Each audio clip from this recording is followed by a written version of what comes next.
Hey, good morning. It's Dr. James. I do hope and pray this message finds you and your loved ones peaceful, thriving well. And I've got a pretty good feeling this message is potentially going to be the most popular, most commented, and probably the most shared message I've done in a very long time, potentially ever.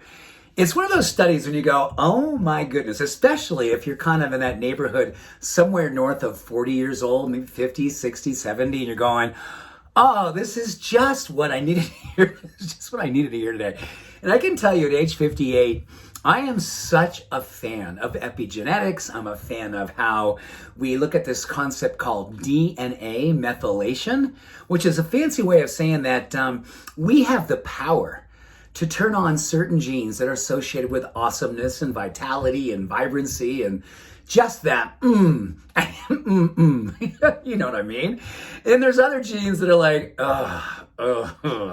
And if we had a way that we knew from science that could help to underscore 5 things that we could do, 5 things that we could do each and every day, that literally in just 8 weeks, just 2 months, you could turn back your genetic clock, your cellular clock by 3 years.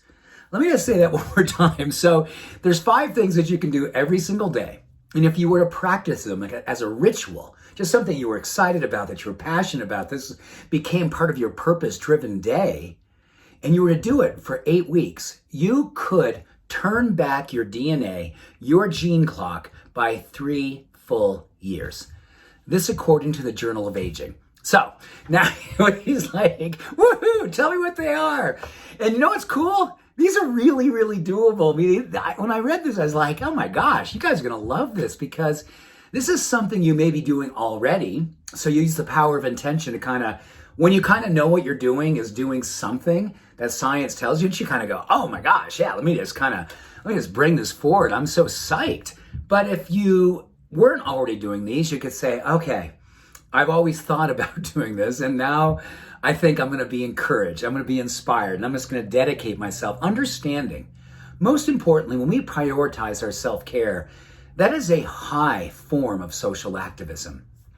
There is no question. I love spiritual contagion. I love emotional contagion. And when you and I are living our best life, when we're presenting this version of ourselves, because each and every day we get up and go, you know what? These 5 things I'm going to do with a level of zeal, passion, enthusiasm. I'm dropping the ego, and I'm going to go all in as a spiritual quest to really rise into this version of myself that I know makes me come most alive. So you ready for the 5 things? Okay, the first one. Over this course of 8 weeks, every single day, they consume some kind of fermented food. So yogurt is doable. And if you're a vegan, you're plant-based, you can do all kinds of fermented yogurts that are coming from nuts and seeds and other things outside of dairy. So that's the first one, fermented foods. I love tempeh too, by the way. It's a great one. Number 2, cruciferous. Now, this one's awesome because they spoke specifically to broccoli, kale, and Brussels sprouts. So we want to get at least 2 to 4 servings of those each and every day. So again, that's totally doable, right? Number 3, a 20-minute walk. And ideally what they said, if we could do a 20-minute walk interval style. So we walk 10 minutes one way, changing speeds every 1 to 2 minutes, walk fast, slow down, walk fast again, slow down, get out for 10 minutes, and then you turn around. And that's all for exercise. So that is super doable. Number 4, this one is interesting because it's something we've been talking about a lot lately, and the science gets more and more compelling. It's all about diaphragmatic breathing. And they said if you can dedicate yourself to 10 minutes of nose breathing, getting down into your diaphragm, slow nose breathing, we know it moves away from the sympathetic, stress-laden nervous system, helps us to move over to the parasympathetic nervous system, peace, positivity. That's what that is all about. And they said it's a very, very key determinant how our genes will express themselves. And as we practice this, more often we kind of become that all day long. So the last one, and this one is potentially the easiest of all, hopefully. It's getting at least 7 hours of sleep a night. So that's the 5. We've got the fermented foods. We've got broccoli. We've got a 20-minute walk. We're adding in some nose breathing, and then we're finishing with 7 hours of sleep. This was done between ages, I think it was starting at age 50 to age 72, both men and women. So the study was a really cool study for people like me in my later 50s, people like you, if you're somewhere north, let's say north of 30, who wouldn't want to start kind of getting your gene expression moving in that beautiful, vital direction? So please share if you're going, that is so cool and so inspiring. Please share if you need some inspiration. Please share if you need any more encouragement.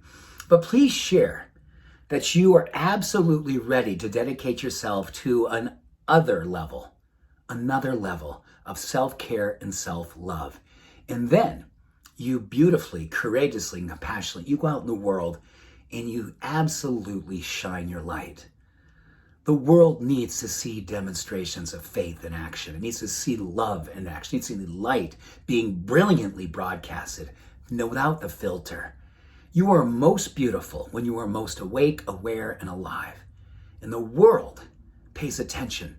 It tends to emulate and copy that level of love, that level of spiritual awakening, that level of you. So, the study's awesome. You are awesome.